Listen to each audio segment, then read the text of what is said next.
What's the most wholesome experience you've had with a stranger? When I was 16, I'd taken my mom's old Pontiac Bonneville to the movies, and I was in such a hurry that I forgot to turn off the lights. When I came out, the car was dead, but someone left a set of jumper cables on the hood with a note that said, "I hope you make it home safely." I've never ever forgotten about that. Since then I've tried to pay that kindness forward any way I can. When I was 18 I had a friend in the hospital with brain cancer. His time was limited. I visited him when I could. He was kind of hippie alternative punk. I wore a leather jacket and had long hair. I walked to his room, a nurse saw me. Without saying a word she walked to me and gave me a long comforting hug. That's how I knew he passed. On my honeymoon in Greece we nearly got stranded driving our little scooter back from a day trip. Finally found a petrol station in this village, but it was during afternoon nap/siesta time. We apologized as best we could in the little Greek we knew. The guy obliged, but looked a little annoyed. He casually asks where we are from, and we tell him New Zealand. His face lights up and is amazed because he had never met someone from NZ before. He asks us what are we doing so far away from home. We tell him that it's a honeymoon. He tells us to wait there and comes back with a bottle of wine that's obviously worth more than the €6 of petrol we are buying. He refuses for us to round up the bill or for us to buy anything. He just tells us honeymoon is honeymoon, be happy, go. Hands down one of the best highlights of our trip. I had just lost my job and my dad had his card stolen. He was waiting on the bank, but completely out of food and living in an old, rundown RV. I would have figured something out. I'd die before I'll let him starve. Right as he's almost in tears talking to me about it, someone knocked on the door. A lady had food for someone in an RV, but those people had vacated the parking lot and she wanted to know if my dad needed some sort of local helping hands org. There was everything from canned goods to fresh meat, milk, pasta. Everything. She had bought it with her own money and didn't want it to go to waste. I'll never forget the timing or her generosity. I had a knock on my door, and when I opened it, there was a stranger with a gift card to a local garden store for me. Apparently her kid had been pinching tulips from my garden every day to give to his mom and they wanted to pay for them once they figured out whose garden they were coming from. I had thought squirrels were doing it and had regretted planting them the year before, not being able to enjoy them. I spent the gift card on more bulbs. I was in Walmart one day and some dude was blocking the aisle where the item I needed was located. I then heard him ask a Walmart employee where the cabinet liners were. She proceeded to say she wasn't sure and started to send him to the wrong location. I noisily piped up, "I know where they are. If you want to follow me, I will take you to them because I just bought some last week." The man, "Oh, okay. Thank you." He followed me to the opposite side of the store and I showed him where they were. He thanked me again, and I hurried back to the other side of the store to get what I needed. 5 minutes later at the self-checkouts the man showed up, and I saw him just hanging around with his bag of purchases on his arm. When it came time to pay he stepped up and insisted on paying for my items. I thanked him profusely. At the time I only had $35 in my bank account and was trying to purchase food for the week. This man who I was so annoyed with helped me so much. I still tear up when I think of his kindness. I'm a single mother of 2 wonderful kids and this was my miracle. Crouching Tiger, Hidden Dragon just came out in theaters. I had been planning to go see it on my next day off. I didn't have a car so relied on the bus. The day of the movie came and there was a snowstorm. I walked downtown to get the bus, but there was a sign saying all buses cancelled due to snow. I was super bummed out and walked over to the local coffee shop. I ordered a coffee and was telling the owner how disappointed I was that I couldn't get to the movies. There was an older woman sitting in the shop and she overheard us. She looked at me and said back quote, "I really want to see that movie too. Let's go, I'll drive." So that day me and a perfect stranger went out to lunch and to see a movie together. About a year later I started seeing this guy in town and his downstairs neighbor was the lady who took me to the movies all those months earlier. We had stopped by her house for her to get a sweater before the movies. I told the guy back, quote me, "And your neighbor went to see Crouching Tiger together." He was like, "That was you?" She went on and on about how cool it was to go to the movies. The most wholesome and memorable experience was in a crowded New York airport with an elderly lady. I saw her crying and looking bewildered as she sat alone in the main concourse. So I sat down next to her and asked if I could help. She said she was going to a family member's funeral on the West Coast and had never been in an airport. The lady was hard of hearing, and the loudspeaker announcements just compounded her confusion to the point where she was physically trembling. At that point, as I once noted here in AskReddit, I guided her through security and directly to her gate, asking the attendants to give her special assistance, especially with her inability to discern broadcast announcements. As an attendant escorted her for boarding, the lady turned, waved, and blew a kiss in my direction. To this day, I can still picture her vividly. I'm a wheelchair user. At a baseball game, a little girl came running up to me and climbed onto my lap. Her mom was apologetic, but I told her it was fine, no worries. Looking at the girl's face, I could tell she had some kind of developmental disability. Mom explained to me that the little girl's grandfather used a wheelchair and she missed him.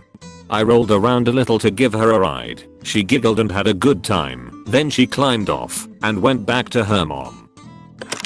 My last job was working for that sap. It was a pretty miserable job and most people didn't like you. I was just having a horrible day filled with personal issues and work issues, and this nice older lady asked if I was okay. I had a standard, "Yeah, I'm doing fine." And she asked if I could use a hug. I had a blank stare for a second and then just hugged her. Probably the nicest thing anyone ever did for me when I worked for there. The world needs more people like her. I guess this can be perceived as pathetic by some people and that's okay, but I used to go to school with a bunch of horrible people. I'm disabled so I look and walk weird. Every time I'd go out for lunch to my favorite food place and see them, they'd hurl insults. Anyway, I was standing in a long queue and they were behind me. There was an old lady, maybe like 70 to 80, behind them. They were making fun of my walk. I sorta can't walk straight BC. I had a stroke as a kid, and this old lady called them a bunch of cruel twats. It was really kind of her to stand up to them. I always will remember that. I was going to a Starbucks to eat with a friend I met days ago. Suddenly a stranger about my age asked me how to go to that exact same place, so I told him that I was going there too, and we started a conversation while walking. When we got to the Starbucks, we sat on different tables and I waited to my friend. He didn't appear because he had had some problems and finally he couldn't go. I asked the stranger if I could eat with him and he accepted. Now we are friends and we sometimes talk through our mobiles. Edit. Grammar. Nope. English isn't my first language, but I'm still learning. I was once traveling through an old town when I stopped at a small shop to buy some packaged water. I was in my tweens at that time, so I jumped out of my car and went to buy. A very old man sat at the shop. Once I bought everything, he took out an ice cream and handed it to me. As I was about to take the bottles with me, he picked the bottles himself and walked with me to the car so that I could have my ice cream. He was very old and scaly, very thin too. And once he saw that I had a younger sister, he rushed back to the shop to bring out another ice cream for her. I insisted that he take money for it, but he didn't take it and just smiled. Maybe we reminded him of his grandchildren, I presume. A few years ago, I was experiencing deep depression. My life was a mess, my apartment was a mess, I was a mess. For a moment, I decided to just go to the park and sit for a while, as I was really at the end of my rope and had zero idea on what to do. Out of nowhere, a kid, possibly about 3 or 4 years, comes and hands me 3 yellow dent aliens and runs back to her mom. I don't know why, but I always remember that. That day, I went home and cleaned my apartment and made it more tidy. I wouldn't say that my life miraculously changed, but I will say that one moment of kindness that neither the kid nor the mom probably remember was one of the most memorable moments in my life. I was traveling to the national parks in Utah. In the hotel parking lot I noticed I had a flat. I was very flustered because I was worried about the cost of replacing the tire on top of the rental company charging me extra. As I was struggling with the tire, a group of Hispanic men came over to help me out to replace. They offered me a Corona beer, and we all shared a beer, and they took me through the process, guiding me but still having me do most of the work on my own as a learning experience. They refused a tip at the end. I'm sitting at a red light with my wife and son. I'm directly behind a yellow school bus full of kids. Some of the kids were just being kids and making faces out the window at cars, etc. A small group of kids were gathered near the back of the bus looking at us. All of a sudden, one kid does a Gangnam style, crossing the wrists and bobbing the hands up and down part. I do it right back to him with a huge grin on my face. Then I do the part where you stick your arm up in the air and twirl it around while moving your head back and forth. By this time just about the entire bus was watching, and as the light turned green I heard them absolutely erupting with laughter. Best red light ever. Went to a bar to meet a date and got ghosted. So I'm sitting at the bar drinking alone and saw a woman being harassed by a drunk guy. I intervened and she acted as if she'd been waiting for me. The drunk got lost, and the woman and I sat together at the bar for a couple hours. We had a really great time. Lots of smiles and laughs. There were sparks for sure. She asked for my phone and started talking selfies, so I took it back from her to get some better photos. Probably captured 50 or so, some really candid ones and some silly poses. After we laughed about the photos, she got up to leave. I asked for her number and if we could go out sometime, but she declined. She thanked me for the wonderful night and said something along the lines of, "Let's just leave it at this and enjoy the memory." Somehow I felt okay with that. I kept her photos for several years, and every time I saw them, they instantly brought a smile to my face. I never even knew her name, but it was one of the best dates of my life. I was flying between Melbourne and Brisbane and found myself sitting next to a nun not much older than me. We chatted for the whole 2 hours about life, death, and infinity. It was really pleasant, much more than I thought it would be.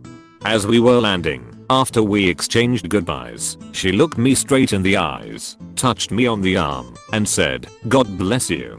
I felt uplifted and strangely humbled, especially as I'm an atheist. Was working at a store that sells electronics. Younger kid came in and said he needed a laptop for his new business. I said, "What's the business?" He said, "It's just a clothing line, but all the jobs are given to people in recovery." And I said, "That's very admirable," and I couldn't help get teary-eyed. And he said, "Has addiction touched your life?" And I said, "Both my parents are addicts." He said, "Mine too." And then I said, "Do you want a hug?" And then we hugged for like 20 seconds and both cried a little. I sold him a laptop, wished him well, and I felt really warm and fuzzy for the rest of the day. He was a good kid.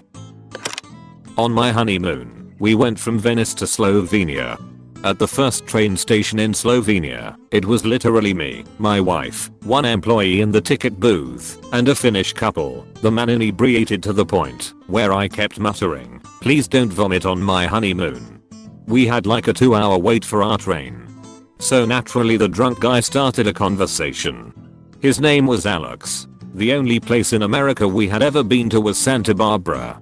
And man, we talked a lot. At one point, we danced. And before we left for our train, he gave me a kiss on the cheek. It was the best interaction I've ever had with a stranger, and I have no doubt in my mind he doesn't remember it. I was in Edinburgh, traveling alone. I met some guys at the hostel and we went to a club, but it was weird, so I came back to the hostel. The hostel is on the Royal Mile. It's 2 AM and there is a girl doing poi juggling. I did some poi juggling myself, so I stopped to watch, and when she stopped, started talking to her. I asked her where she was from. She said Brazil. So, being a stereotype guy like I was, I asked her whether she knew capoeira. She did. So, on Friday night, on the Royal Mile, me and a stranger did capoeira. It was more than 20 years ago, and I still remember it. It was awesome. I had been living and struggling in New York City for 3 years when my dad was diagnosed with Parkinson's. I decided to move back down south to be closer and help out. It was a huge, scary life-changing decision and I didn't know if I was making the right call. I had been working in book publishing and trying to follow my dreams, but it just wasn't what I thought it would be. On one of my last nights in town, I got into a cab to meet someone for dinner. The eerily prophetic cab driver just looked at me in the mirror and asked, "You are leaving this city for good?" I told him I was, and he said, "Yes, you have met many fancy animals with human faces." As I got out of the car and said goodbye, he said, "Well, we have met before 1000 years ago or so, and I expect we will again." I think about that guy a lot. And yes, moving was the right decision. I've shared this story before, but I'll never forget this experience. When I was a kid we didn't have a lot of money, so we often shopped at thrift stores. What I loved about that was that you could get 10 books for $1, so I would plant myself in front of the book section and make piles of which one I wanted to get, and then decided after I'd gone through them all. One day an older lady saw me sitting with my piles and asked if I liked to read. I told her I did and showed her a few of the books I found that I liked. She smiled and then pulled $1 out of her purse, handed it to me and said, "Promise me that you'll keep reading." I was so happy and immediately stood up and said that I would. She smiled and walked away, and I went back to my piles able to pick out an extra 10 books to take home. It was just a small act of kindness for her, but for me, having a random stranger encourage my love of reading and making me promise to never stop definitely had a lot to do with my continued love of reading. This was probably 22 to 23 years ago, but I still think of her whenever I buy a new book. Thanks for watching. Don't forget to consider the idea to maybe think about potentially subscribing. Peace.